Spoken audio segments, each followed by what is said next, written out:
Hello everyone, welcome to వనికాస్ channel. So మనకి ఎలాగో స్కూల్స్ స్టార్ట్ అయిపోయాయి. పిల్లలకి స్నాక్స్గా ఏదైనా పెట్టాలి హెల్దీగా టేస్టీగా అని అనుకుంటున్నారా?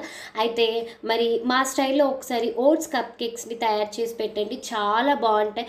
సో కేక్స్ తినని పిల్లలు ఎవరు ఉండరు కదా.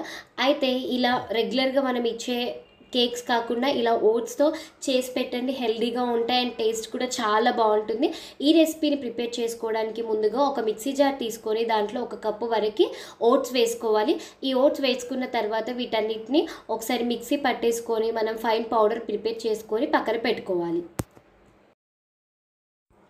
ఇప్పుడు ఒక మిక్సింగ్ బౌల్ తీసుకొని దాంట్లో 1/2 కప్పు పెరుగును యాడ్ చేసుకోవాలి. ఒకసారి పెరుగును వేసుకున్న తర్వాత చక్కగా ఉండలు లేకుండా బాగా బీట్ చేసుకోవాలి. ఇలా బీట్ చేసుకున్న పెరుగులో 1/2 కప్పు వరకు కూడా తేనెను యాడ్ చేసుకోవాలి. ఓట్స్ తేనె కాంబినేషన్ చాలా బాగుంటుంది అండ్ హనీ కూడా హెల్త్కి చాలా మంచిదండి.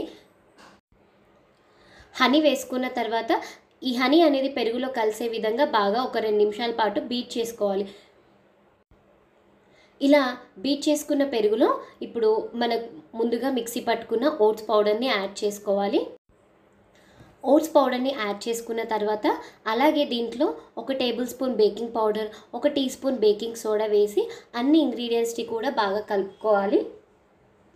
మనము ఈ కేక్ని కట్ అండ్ ఫోల్డ్ మెథడ్లో కలపాల్సిన అవసరం లేదు. మనం వేసిన పెరుగులో ఓట్స్ మిక్స్ అయ్యే విధంగా కలుపుకుంటే సరిపోతుంది. అలాగే ఈ ఓట్స్ కప్ కేక్కి మనకి బ్యాటర్ అనేది కూడా చాలా లూజ్గా ఉండాల్సిన అవసరం లేదండి, కొంచెం గట్టిగానే ఉంటుంది.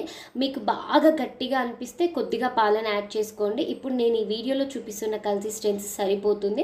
సో పిల్లలు కాబట్టి ఇంకా కలర్ఫుల్గా ఉండడానికి నేను దీంట్లో 1 టేబుల్ స్పూన్ వరకు టూటీ ఫ్రూటీని యాడ్ చేస్తున్నాను.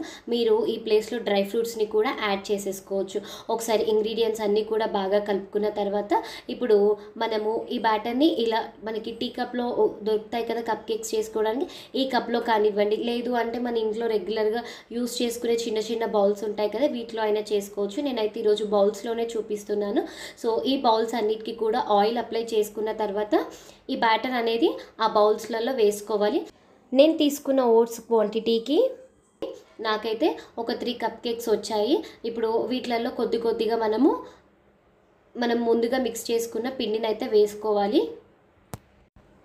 రెగ్యులర్ కేక్స్తో కంపేర్ చేసుకుంటే ఈ కేక్స్ అనేటివి చేయడం కూడా చాలా సింపుల్ అండ్ ఇంగ్రీడియంట్స్ కూడా చాలా తక్కువ అండి. సో ఇలా అన్నిట్లో కూడా బౌల్స్లోకి బ్యాటర్ ఫిల్ చేసిన తర్వాత ఒకసారి ట్యాప్ చేయండి. ట్యాప్ చేసిన తర్వాత పైనుంచి డెకరేషన్ కోసం నేను దీంట్లో కొద్దిగా టూటీ ఫ్రూటీ జీడిపప్పు వేసుకుంటున్నాను. సో మనం బౌల్ పైదాకా కాకుండా కొంచెం గ్యాప్ ఉండేటట్టుగా చూసుకోవాలి, ఎందుకంటే బేక్ అయిన తర్వాత మనకి కొంచెము కేక్ అనేది పైకి పొంగుతూ ఉంటుంది కదా. ఇప్పుడు దీంట్లో కొద్దిగా ట్యూటీ ఫ్రూటీ అలాగే జీడిపప్పుతో డెకరేషన్ చేస్తున్నాను. ఇప్పుడు ఒక కడాయి తీసుకొని దాంట్లో సాల్ట్ వేసుకొని రింగ్ పెట్టుకొని ఒక 5 నిమిషాల పాటు ప్రీహీట్ చేసుకున్నాను. దాంట్లో ఒక ప్లేట్ పెట్టేసుకొని ఈ 3 బాల్స్ని కూడా అందులో పెట్టేసుకొని మూత పెట్టుకొని 20 to 25 మినిట్స్ కుక్ చేసుకుంటే సరిపోతుంది.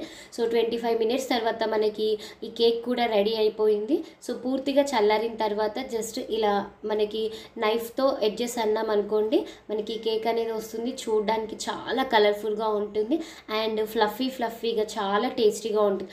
మీరు కూడా తప్పకుండా ఒకసారి రెసిపీని ట్రై చేసి మీకు ఎలా కుదిరిందో కామెంట్ సెక్షన్లో తెలిపండి. అలాగే ఛానల్ ఫస్ట్ టైం చూస్తున్నట్లయితే సబ్స్క్రైబ్ చేసుకొని పక్కనున్న బెల్ ఐకాన్ని ప్రెస్ చేయండి. Thank you for watching.